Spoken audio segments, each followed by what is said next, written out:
So people who are unvaccinated, if they're coming to fill their own sandbags, it's not a problem. If they come to assist the SES, they then have to QR code in as what we call a spontaneous volunteer, which means they're under the rules and regulations of the SES. And unfortunately, one of the regulations is that you have to be fully vaccinated to be a member of SES or to do that role. Does that seem a bit bizarre in an emergency? Do you take criminals? Look, it depends on the situation. We don't do police checks on those sort of things at short term, so I'm not exactly sure what the policy is there, but it's just what it is. We don't have any say in it. It comes from the senior management and the state government. Yemini for Rebel News in New South Wales. I'm on my way now to a place called Wyon Creek, where the local SES have posted online that they're struggling to get volunteers to help. But while struggling to get volunteers to do this life-saving work, they say that unvaccinated volunteers cannot help. Getting to these floods to report the other side of the story here was not cheap, and we cannot do this without you. We are 100% viewer funded, so please head over to rebelnews.com.au when this report ends and chuck in a couple bucks to help pay for the flights, the car, the hotel. rebelnews.com.au. We cannot do this without you.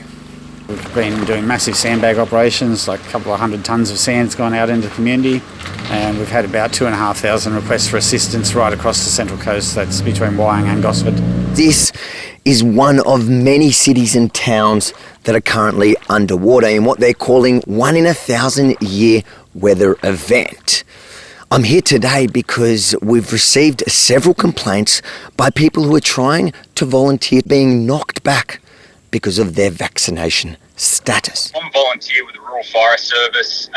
They put a call out for people to go up on a strike force to help out with the flood effort. And, you know, that's right up my alley, and I have the availability at the moment, so I put my hand up straight away. But obviously I was denied that based on the fact that I'm currently unvaccinated. Someone was going to volunteer to pack sandbags and they weren't allowed because they weren't double vaccinated. At a unit level, it's nothing to do with us. We just cop all the flack from the people who've been harassing us on Facebook and sending us abusive messages. It's important that people don't take out their frustration on the heroes in this story, those that are sacrificing everything to protect their community.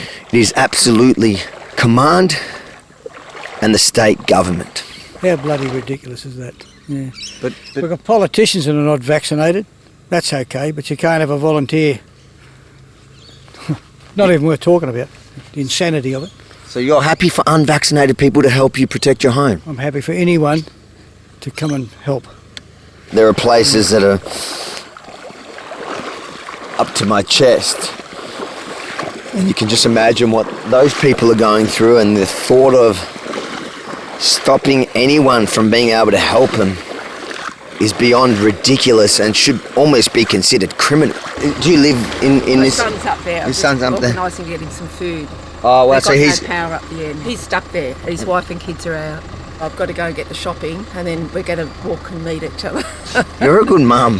I'm sure the owners of this house don't care who is going to volunteer their time to protect their property and protect the lives here. I've been out since we lost power. I'm just going home to start to do some cleaning up. He wants to protect the home? Well, you have to, because you've got to open up the roller doors so they don't get damaged. And so you've got to open them up, but then you can't leave because your house is all open. So we've been without power since Friday afternoon. Since Friday afternoon, no power? Yeah, that's right, yeah. When do they say that you're... When the water goes down. What do you reckon? Your son will mind if an unvaccinated person helps him? He wouldn't care. I don't get that. I don't get that has any relevance whatsoever. So. Yeah. Volunteers are rare as hen's teeth. And if someone's prepared, I don't care whether they've been vaxxed or not. Well, stay safe, mate. Okay. Thanks for your time. Do you care if unvaccinated people help you out? Well, it wouldn't worry me, no. We're kind of past all that, aren't we, really? Couldn't care less. People don't want to get vaccinated, that's their business.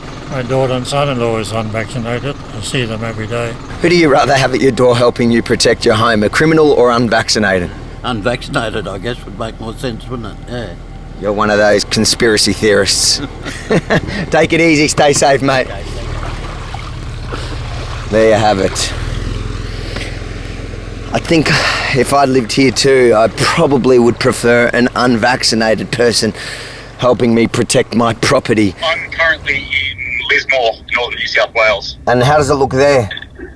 It looks catastrophic. It is like kind of apocalyptic, actually.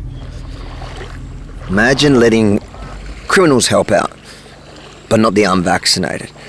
That's the world of ludicrousy we currently live in. What would you say to the policymakers that have decided that unvaccinated volunteers with as much experience as you have are banned from helping out in this disaster? I guess my polite response would be, I think you should deeply reconsider what your stance is here and just do a logical triage of needs for human beings on the ground.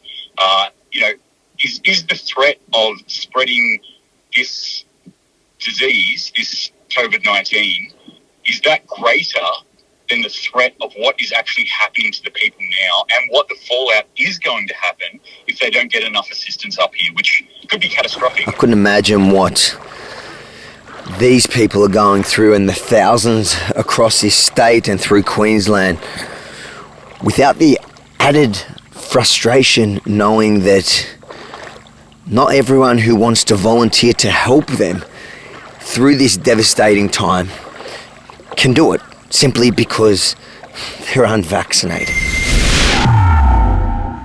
If you think this report is important, make sure to like, comment, and most importantly, share it far and wide, because this is one part of this catastrophe that the mainstream media refuses to report. It just doesn't suit the narrative. And then, if you're willing and you're able, please head over to rebelnews.com.au, check out the other reports, share them, and donate what you can. Just to get here cost us thousands of dollars, both in flights, hotels, renting a car to get to these floods here, the only floods we could even reach. We can only do this with your support. rebelnews.com.au, every dollar counts. Give what you can. Thank you.